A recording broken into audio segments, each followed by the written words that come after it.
Assalamualaikum warahmatullahi wabarakatuh. Selamat pagi dan selamat siang untuk kelas 8. Pada materi kali ini, kita akan mempelajari tentang teks ulasan. Teks ulasan terdiri dari struktur teksnya, struktur kaidah kebahasaannya, dan bagaimana cara menyajikan teks tersebut. Video pembelajaran ini akan terfokus pada struktur teks ulasannya saja. Nah, selamat menyaksikan. Struktur teks ulasan. Struktur teks ulasan adalah bagian-bagian yang membangun sebuah teks ulasan sehingga menjadi suatu teks ulasan yang utuh. Teks ulasan memiliki struktur teks sebagai berikut. A. Identitas karya. B. Orientasi. C. Sinopsis. D. Analisis. E. Evaluasi. Dan F. Rekomendasi. Mari kita ulas satu persatu tentang struktur teks ulasan. Yang pertama, identitas karya. Berisi identitas yang diulas, baik berupa buku maupun film atau drama. Biasanya terdiri dari judul, penulis, penerbit, kota terbit, dan tahun terbit untuk buku. Apabila tentang ulasan film, terdiri dari judul film, siapa skenarionya, sutradara, pemeran, dan berapa durasi atau lama film tersebut. Yang kedua adalah orientasi. Berisi pengenalan tentang gambaran umum sebuah karya yang akan diulas. Di sini, penulis atau pembuat ulasan menyajikan gambaran-gambaran tentang karya yang nantinya akan dibahas. Kemudian yang C, sinopsis. Berisi ringkasan yang menggambarkan pemahaman penulis ulasan terhadap isi karya yang diulas. Di sini, pengulas sengaja memberikan beberapa penjelasan tentang jalan cerita dari buku atau film yang diulas. Selanjutnya, analisis. Berisi paparan tentang keberadaan unsur-unsur yang diulas, seperti unsur intrinsik dan ekstrinsik pada karya sastra. Tidak hanya pada karya sastra saja, kalau di buku atau cerita drama ataupun cerpen, kita sudah tahu ada unsur intrinsik seperti tema, amanat, penokohan, sudut pandang, latar. Nah, begitu pula untuk drama ataupun film. Jalan ceritanya itu pasti mengandung tentang unsur intrinsik dan ekstrinsik, bagaimana tokohnya, bagaimana jalan ceritanya, atau bagaimana nilai-nilai budayanya, nilai agamanya. Di situ dijelaskan pada analisis. Selanjutnya adalah evaluasi. Berisi paparan kelebihan dan kekurangan suatu karya sastra yang diulas. Di sini, seorang pengulas menilai bagaimana baik dan buruknya tentang karya sastra yang dia ulas.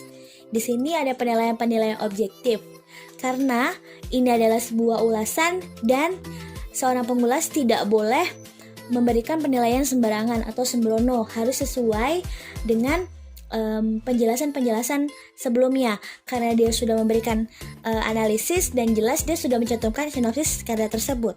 Selanjutnya adalah yang terakhir, rekomendasi. Berisi ajakan untuk membaca buku atau menonton film yang diulas beserta manfaat yang akan didapatkan. Seorang pengulas harus memberikan rekomendasi, ini kira-kira ceritanya, novel tersebut cocok untuk siapa, film ini pantas untuk ditonton oleh siapa, kenapa, apa alasannya harus ditonton, apa alasannya ini cocok untuk seorang anak, apa alasannya film ini tidak diperuntukkan untuk anak usia remaja, kenapa. Nah, disinilah tugas seorang pengulas untuk merekomendasikan film ataupun karya sastra lainnya yang sudah dia ulas. Perhatikan struktur teks ulasan novel yang berjudul Komet. Seperti yang sudah dijelaskan tadi, terdiri dari 6 buah bagian. Nah, yang pertama ini adalah identitas buku. Di sini seorang pengulas menulis judul buku, penulis, penerbit, kota terbit, dan tahun terbit. Jelas sekali di situ adalah ciri-ciri identitas yang jelas dari sebuah novel. Kemudian tentang bagian orientasi. Dijelaskan bahwa bagian orientasi berisi pengenalan tentang gambaran umum sebuah karya. Di sini penulis atau pengulas menuliskan tentang Komet adalah buku kelima dari serial Bumi, Bulan, Matahari, dan Bintang. Buku ini berkisah tentang persahabatan, pengorbanan, keberanian, dan perbuatan-perbuatan baik. Novel Komet masih menceritakan petualangan 3 sahabat yaitu Raib, Sally, dan Ali, dan seterusnya. Di sini, seorang pengulas menjelaskan gambaran-gambaran yang sangat umum dari novel yang akan diulas. Di situ dijelaskan ini novel tentang apa sih, Komet ini apa, kemudian siapa sih pemeran-pemeran atau tokoh-tokoh yang di dalam novel tersebut. Di sini dijelaskan secara umum. Kemudian di bagian selanjutnya yaitu tentang sinopsis, terdiri dari beberapa penjelasan tentang garis besar cerita, dimulai dari bagian awalnya, kemudian apa yang terjadi di bagian menuju konfliknya, setelah itu bagaimana di bagian klimaksnya. Di sini dijelaskan sampai di bagian akhir. Bisa dilihat di bagian Raib, Sally, dan Ali di petualangan sebelumnya telah berhasil menggagalkan rencana sekretaris Dewan Kota yang akan meruntuhkan pasak bumi untuk menghancurkan klan permukaan. Di situ dijelaskan bagian orientasi dari sebuah novel. Kemudian dilanjutkan. Klan Bulan, Matahari, dan Bintang pun bersatu membentuk aliansi untuk mencari dan menangkap si tanpa mahkota. Sudah masuk ke bagian konflik. Selanjutnya, di sini para petinggi klan Bulan, Matahari, dan Bintang pun berkumpul ditambah Raib, Sally, dan Ali. Mereka bertemu di klan Matahari saat penutupan festival bunga matahari. Sebentar lagi peserta akan menemukan bunga matahari mekar pertama kali. Sungguh tidak disangka, ternyata si tanpa mahkota muncul di tengah-tengah festival saat bunga matahari akan mekar pertama kali. Itu adalah bagian klimaks atau puncak dari konflik. Di sini juga dijelaskan. Nah, ini adalah sebuah sinopsis dari novel Komet itu sendiri. Kemudian di sini di bagian akhir, sebelum portal itu tertutup, Ali meloncat memasuki portal mengikuti si tanpa mahkota disusul Seri dan Raib. Ini adalah proses menuju penyelesaian atau pelaraian dari novel tersebut. Nah, kemudian di bagian analisis dijelaskan juga oleh seorang pengulas tentang amanat atau pesan yang ada di dalam novel tersebut. Novel ini memberikan banyak pelajaran bagi pembacanya. Novel ini mengajarkan kita untuk belajar tegar dan tabah dalam menghadapi masalah. Selain itu, novel ini mengajarkan kepada kita tentang nilai-nilai kehidupan seperti kejujuran. Di bagian analisis, di sini lebih ditonjolkan bagian amanat atau nilai-nilai yang terkandung. Di sini adalah bagian ekstrinsik dimunculkan atau ditonjolkan oleh seorang pengulas. Kemudian di bagian selanjutnya adalah bagian evaluasi. Di bagian evaluasi itu sendiri, gaya bahasa yang digunakan dalam novel ini sangat baik. Di sini menjelaskan penilaian tentang gaya bahasa.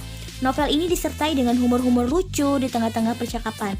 Nah, di sini pada 2 kalimat awal pada paragraf evaluasi, seorang pengulas memberikan sisi positif dari novel tersebut. Namun, dilanjutkan dengan kata akan tetapi, humor tersebut tidak berlebihan sehingga pembaca dapat menikmatinya tanpa harus menampilkan cerita asli.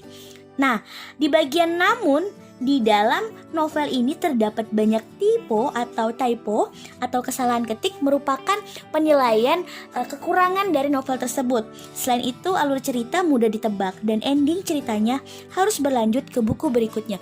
Di sini, seorang pengulas menjelaskan kekurangan di buku tersebut, seperti ada ketulisan kesalahan pengetikan atau typo, dan karena ini adalah buku bersambung, otomatis ada cerita yang menggantung dan mau tidak mau pembacanya harus membaca lagi di buku berikutnya. Nah, itu adalah kekurangan dari novel Komet yang dibahas oleh pengulas. Selanjutnya di bagian akhir atau rekomendasi, seorang pengulas memberikan rekomendasi atau memberikan seperti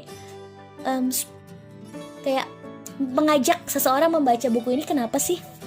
Nah, novel Komet masih sama dengan novel-novel sebelumnya. Cerita diawali di klan Bumi yang berlanjut ke klan lainnya menuju pengalaman tidak terduga. Novel ini selalu membuat pembaca tertarik menamatkan serinya untuk menemukan sebuah kegergetan di luar dugaan. Selain itu, buku ini sangat direkomendasikan, ada kata-kata di situ, untuk dibaca karena mengandung banyak pesan kehidupan. Alasannya tuh apa? Karena buku ini mengandung banyak pesan kehidupan. Nah, ini adalah salah satu contoh dari teks ulasan. Gimana? Apa kalian siap membuat teks ulasan? Oke. Baik, kelas 8, sekian dulu penjelasan tentang struktur teks ulasan. Sampai jumpa lagi di pertemuan pelajaran bahasa Indonesia selanjutnya. Wassalamualaikum warahmatullahi wabarakatuh. Selamat pagi dan selamat siang.